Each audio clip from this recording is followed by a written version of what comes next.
and welcome to Pakistan Today. From our Islamabad studio, I'm Chris Taylor. The United States and Iran are preparing for another round of diplomatic engagement, with media reports indicating that Jared Kushner is expected to join U.S. envoy Steve Witkoff in Switzerland for upcoming talks. According to Axios, Kushner is already in Switzerland, while Witkoff is traveling for what is expected to be the first round of negotiations on a possible nuclear agreement. White House officials say the final date and time of the talks have yet to be confirmed.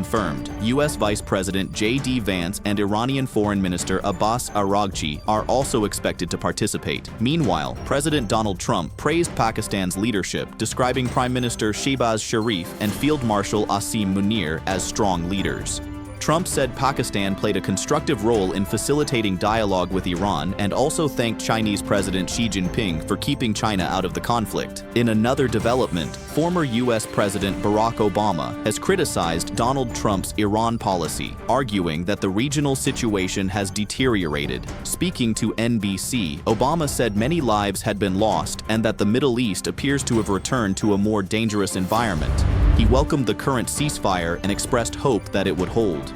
Obama also questioned the justification for military action against Iran, noting that under the nuclear agreement reached during his administration, Tehran had committed not to pursue nuclear weapons. He argued that the U.S. withdrawal from that deal contributed to Iran's expansion of its nuclear capabilities.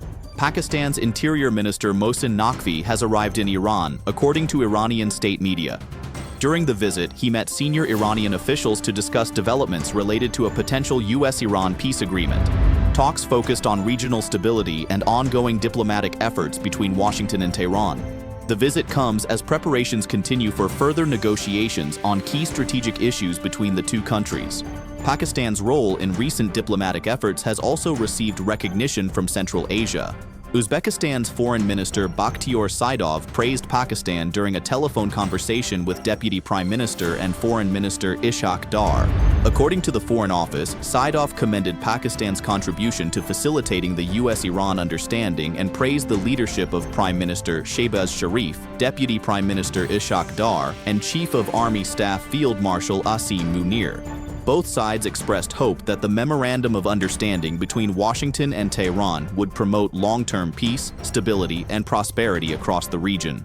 Turning now to economic developments at home, Federal Finance Minister Mohammad Aurangzeb says the government has laid out a clear economic direction through what he described as a growth-oriented and relief-focused budget. For more on this story, we go to our Islamabad correspondent, Sarah William.